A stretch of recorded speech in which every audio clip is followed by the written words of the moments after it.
आइए, बिहार अभियोजन अधिकारी मुख्य परीक्षा देने जा रहे 12 से 15 नवंबर आप लोगों की मुख्य परीक्षा है। माइनर लॉ को पढ़ाने के अनुक्रम में अपने वादे के मुताबिक आज हम आए हैं करप्शन एक्ट को लेकर। उसका नाम है भ्रष्टाचार निवारण अधिनियम 1988, the prevention of corruption act 1988, the prevention of corruption act 1988। 31 धाराओं के छोटे से इस एक्ट में इसकी मार बड़ी घातक होती है। मतलब इसका शिकार अक्सर लोक सेवक जो सरकारी वेतनभोगी होते हैं, उनकी अगर ईमान डोल जाए, और आप देख ही रहे हैं चौओर किसका बोलबाला है, या तो पैसे का बोलबाला है और उसका अपोजिट भ्रष्टाचार का बोलबाला है। तो इसमें हमने जो सवाल लिया है आपको समझाने के लिए, मैं चाहता तो इसमें सॉरी आपको मैं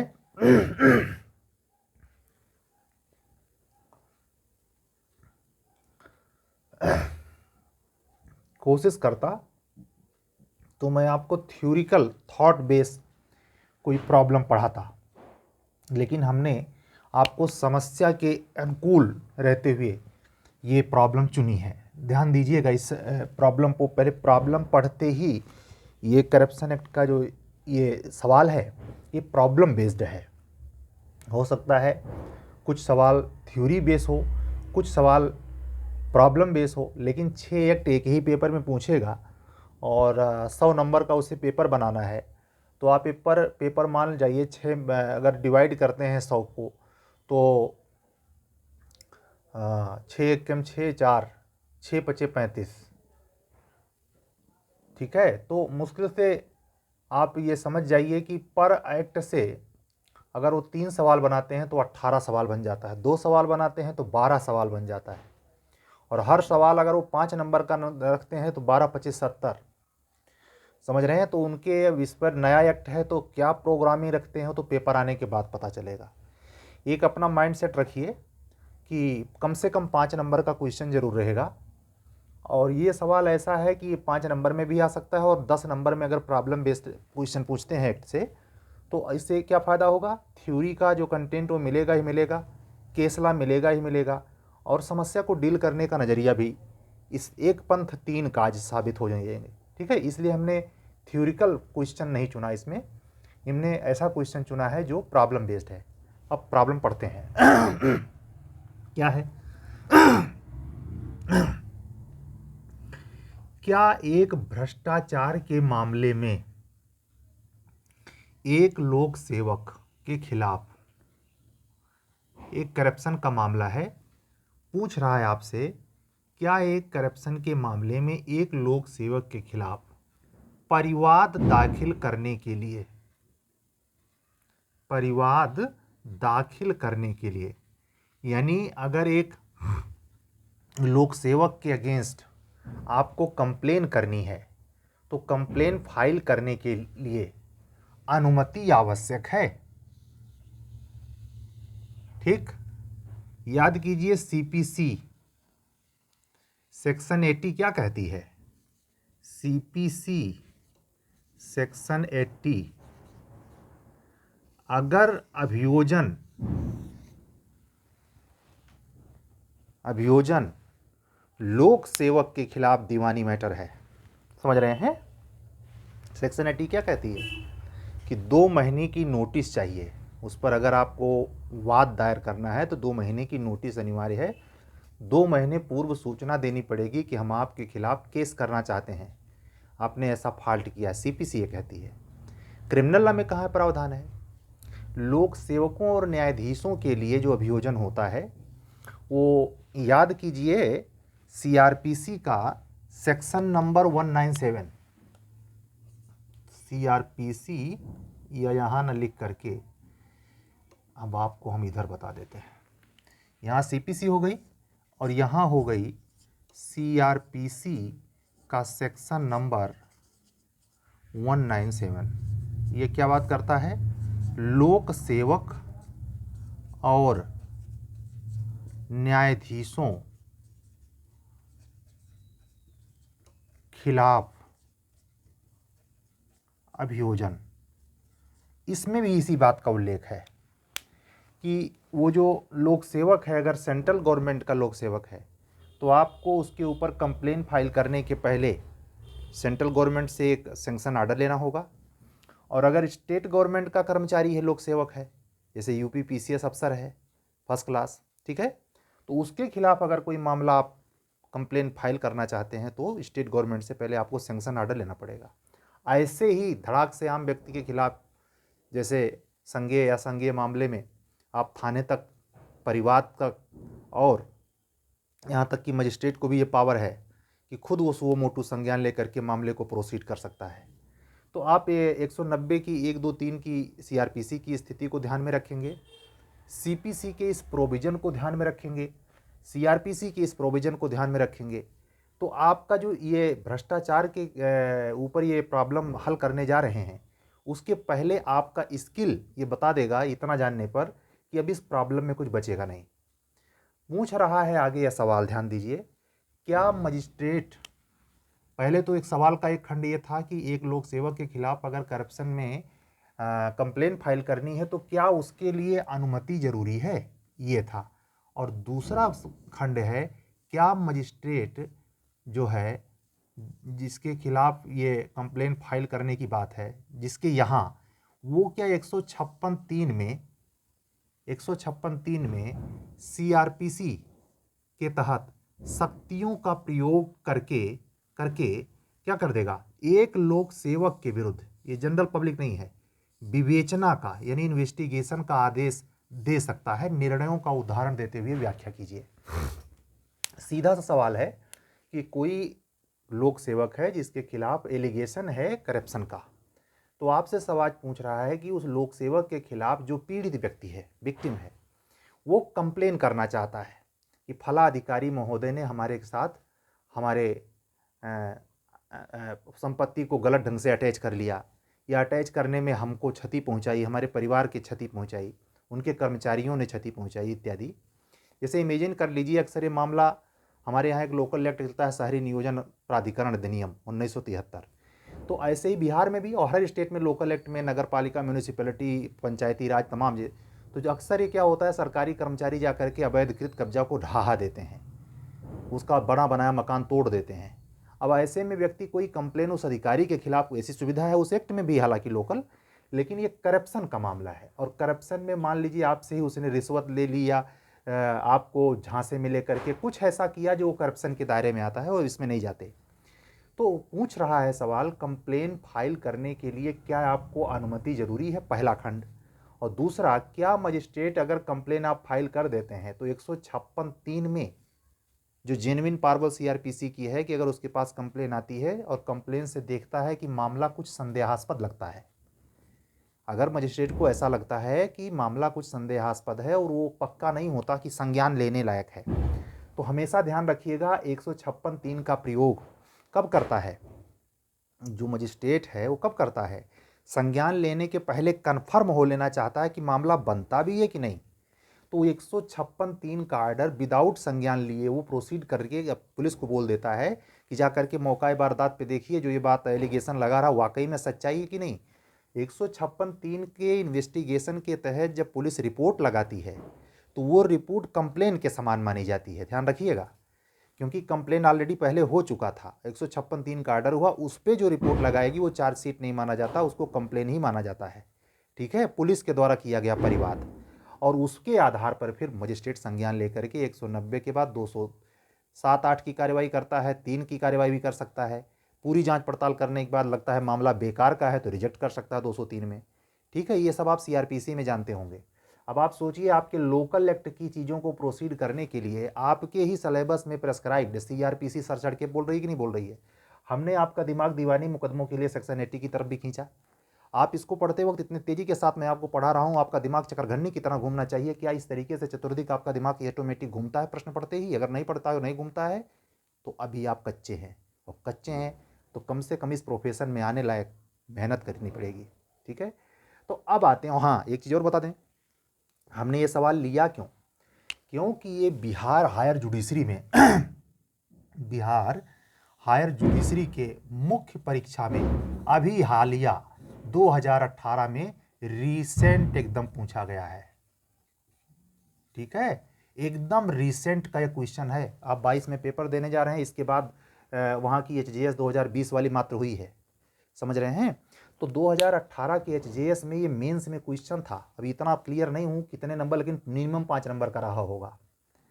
अब आपको जब अगर इतना पक्का है कि जेन्युइन किसी भी लोक सेवक के खिलाफ क्रिमिनल सूट फाइल करने के लिए ऐसे ही FIR दर्ज नहीं कराई जा सकती, ऐसे ही कंप्लेन दाखिल नहीं कराया जा सकता। क्यों?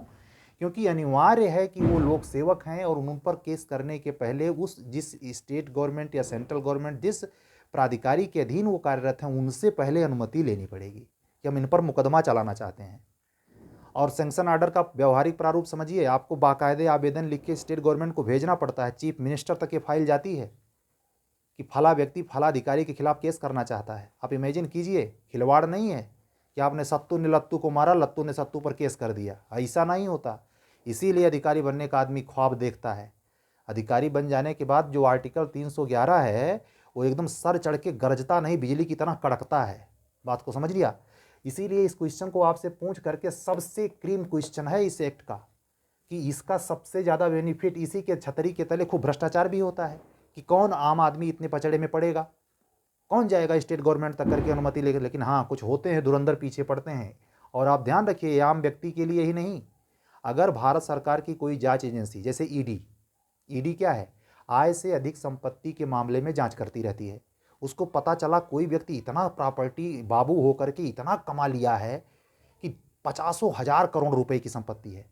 अब इसमें ईडी का काम है कि कहीं भी देश के किसी भूभाग पर अगर किसी प्रकार का कोई अपराध हो तो ऑटोमेटिक को छापा डाले, उसके सरकारी कर्मचारी उसमें उसको पूरा अधिकार दिया गया है। समझ रहे हैं प्रवर्तन निदेशालय को। ऐसे ही भ्रष्टाचार निरोधक जो संस्थाएं स्टेट लेवल पे होती हैं, आप समझिए, जो छोटी छोटी संस्थाएं होती हैं जो इविंग क्या बोलते हैं उसे, जो स्टेट लेवल पे कार्य करती हैं, कि अगर आप सीबीसीआईडी है, उसको जांच करने के लिए अक्सर दिया जाता है कि क्या इन्होंने वाकई में रिश्वतखोरी करी है, इन्होंने सरकारी धन का गबन किया है, तो वो सीबीसीआईडी आकर के जांच करती है स्टेट लेवल पर, और वही चीज़ ईडी सेंट्रल लेवल पर।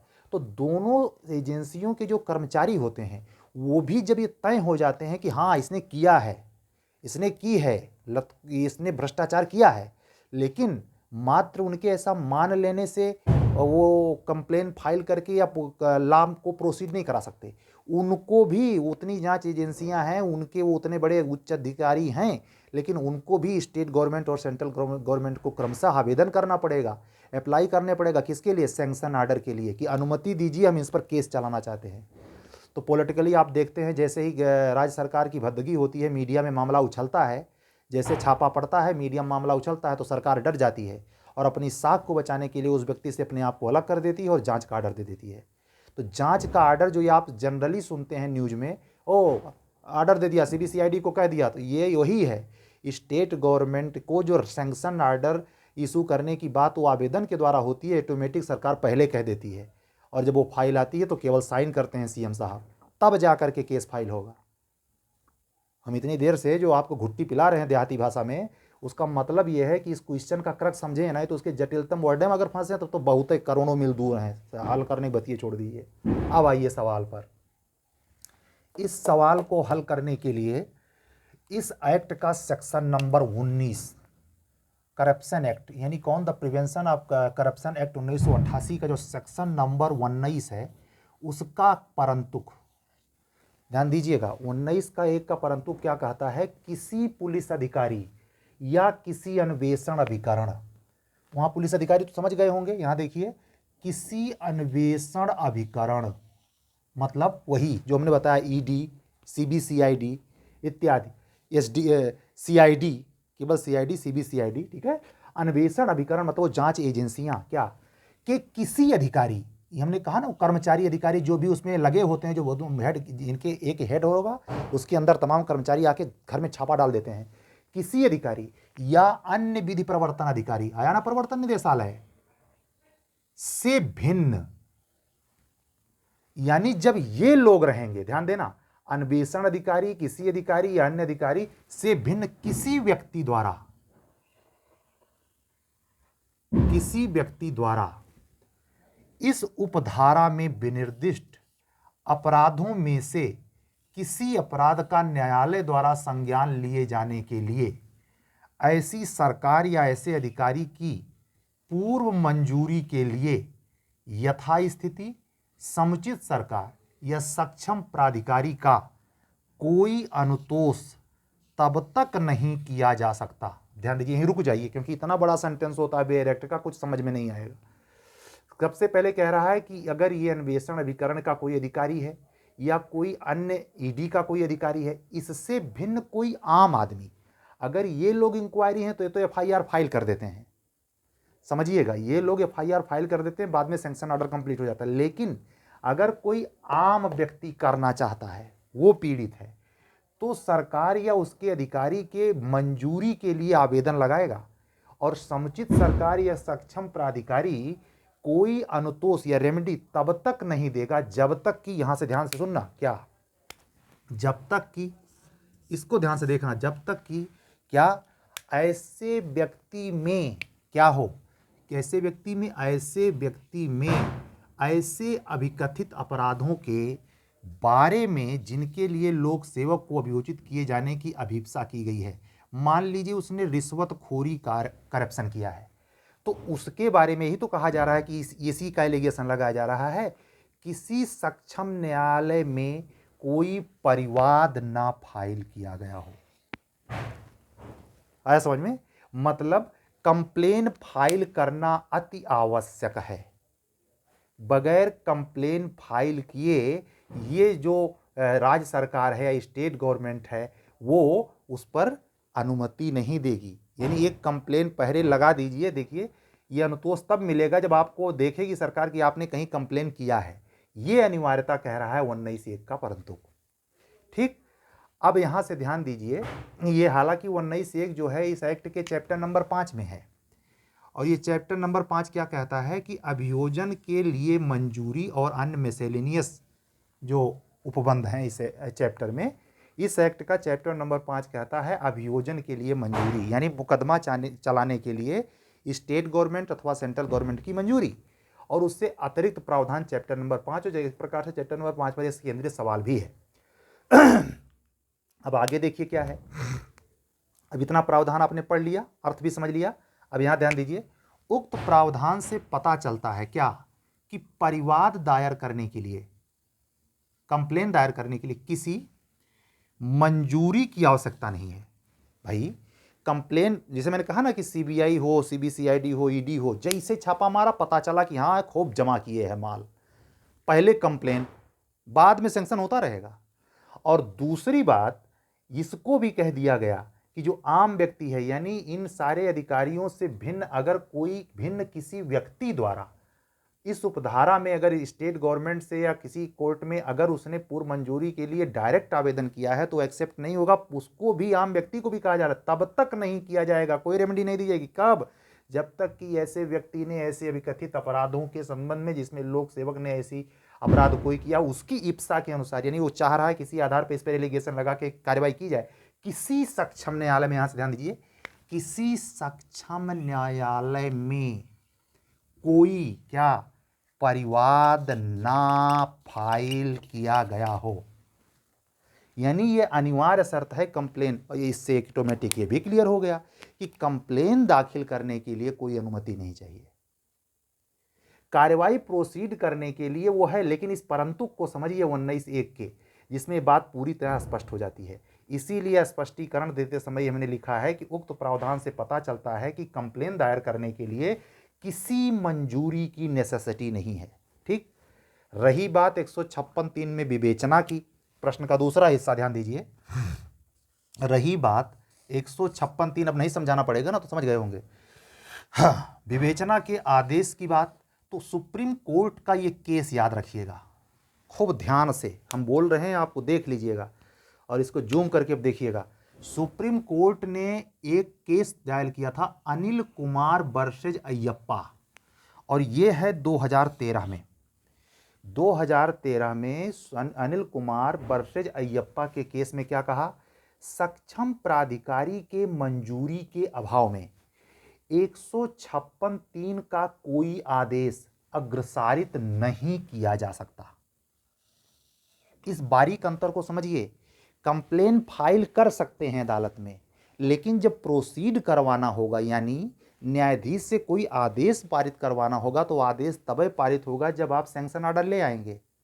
पहली कॉपी आपके एपीओ साहब किसकी दिखाते हैं? साहब सैंक्शन ऑर्डर आ गया है, यानी इस पर कार्रवाई की जा सकती है। तो इसीलिए आपको कानून की बारीकियां पूछ रहा है। कंप्लेनवा दाखिल हो सकता है कि नहीं? नहीं तो आप ये कहीं नहीं समझ तो नहीं बैठे हैं कि कंप्लेन भी दाखिल नहीं हो सकता बगैर अनुमति के। तो ये क्लियर हुआ, और इस केस के द्वारा और क्लियर हो गया क्या? इसमें सुप्रीम कोर्ट ने कहा कि 156(3) यानी इन्वेस्टिगेशन का ऑर्डर कब होगा? जब कंप्लेन आ जाएगा, ठीक। उसके बाद अक्सर इमीडिएटली कर देता है मजिस्ट्रेट। अगर उसको संदेह लगता है कि मामला बनता है कि नहीं बनता है, तो 156(3) की इंक्वायरी वो करवा देता है, ऑर्डर कर देता है। लेकिन इस केस में अनिल कुमार वर्सेज अय्यप्पा वाले में क्या कहा सुप्रीम कोर्ट ने? कि सक्षम प्राधिकारी के मंजूरी के अभाव में, सक्षम प्राधिकारी के मंजूरी के अभाव में, इतना ध्यान दीजिए, 156(3) का कोई ऑर्डर अग्रसारित नहीं किया जा सकता। मतलब रुका रहेगा मजिस्ट्रेट। क्या देखेगा? पहले नंबर पर सैंक्शन ऑर्डर दिखाओ, सैंक्शन ऑर्डर है तब 156(3) की कार्रवाई करेगा। यही सवाल में दम था, डबल सब कुछ खत्म हो गया। अब बाकी बचा क्या है? साथ ही इस एक्ट में जब हम इसको डील करेंगे तो ये ध्यान दीजिए 17(a) का में और एक और कंडीशन है इसी में 19(a) का को जब बेयर एक्ट में आप देखेंगे तो उसका सेकंड पार्ट एक और बात कहता है। ध्यान से देखिएगा, हमारी बातों को समझिए। न्यायालय ने अगर 203 में परिवाद खारिज न कर दिया हो और परिवादी को लोक सेवक के विरुद्ध अभियोजन के पूर्व मंजूरी का आदेश न कर दिया हो, समझिए। अगर वो ऐसा भी हो सकता है, जैसे आपने कंप्लेन फाइल किया, व्यवहारिक चीजें हैं, बिल्कुल व्यवहारिक। इसीलिए एचजीएस का मतलब है कि प्रैक्टिस कितनी बढ़िया करते हैं। वो ये नहीं चाहते कि रट्टू तोता, वो बिल्कुल चाहते हैं कितना कानून बारीकियां समझते हैं। तो इसमें पूछ रहा है, इसी के सेकंड पार्ट में 19(a) का के दूसरे हिस्से में लिख रहा है कि अगर वो कंप्लेन जो आपने फाइल करी है उसको मजिस्ट्रेट 203 में रिजेक्ट कर दे तो तब तो आगे का सैंक्शन ऑर्डर का कोई मतलब ही नहीं रहा। तो ये भी चेता दे रहा है कि अगर 203 में वो खारिज कर दे तब तो फिर सैंक्शन ऑर्डर की जरूरत है नहीं। हाँ, 203 में वो खारिज ना करे और परिवादी को क्या कह दे कि लोक सेवक के विरुद्ध अगर मुकदमा प्रोसीड करना है तो जाकर के सैंक्शन ऑर्डर लाओ। ये जब आदेश जब तक नहीं दे देगा तब तक आप उसकी कार्रवाई पर कोई 156(3) का ऑर्डर नहीं करेंगे। अब आ गई बात समझ में? और इसी एक्ट यानी the prevention of corruption act 1988 की धारा 17 कैपिटल ए, 17 का हिंदी में और 17 कैपिटल ए क्या प्रावधान करती है, इस पर ध्यान दीजिए। ये धारा कहती है कि धारा भी कहती है कि पूर्व मंजूरी को अपरिहार्य मानते हुए कोई पुलिस अधिकारी पूर्व अनुमोदन के बिना कोई जांच, पूछताछ या अन्वेषण। अब यहां ध्यान दीजिए, आपका दिमाग खटकेगा। ससुरा, पुलिस तो केवल इन्वेस्टिगेशन करती है सीआरपीसी में, यहां जांचिया कैसे कर रही है? ध्यान देना, सीओ सिटी जो राजपत्रित अधिकारी होते हैं, डीवाईएसपी, आईपीएस, आईजी, डीआईजी, ये कौन से अफसर हैं? ये इतने बड़े अधिकारी होते हैं, मजिस्ट्रेटिकल संक्षिप्त पावर रखते हैं, इसलिए उनकी जो जांच होती है, अगर आईजी डीआईजी जांच करने आया, सीबीसीआईडी का हेड एसएसपी आया है, तो आप ये समझ जाइए कि वो वही काम कर रहा है जो अन्वेषण के अर्थ में। यहाँ जांच से घबरा मत जाना, वो मजिस्ट्रेटिव लेवल की पावर रखते हैं, वो भी मुकदमे देखते हैं। आईजी डीआईजी साहब के यहाँ एसपी के प्रमोटेड मामले वो जजमेंट के लिए, इंक्वायरी के लेवल पे आते हैं। तो इसको भी समझना।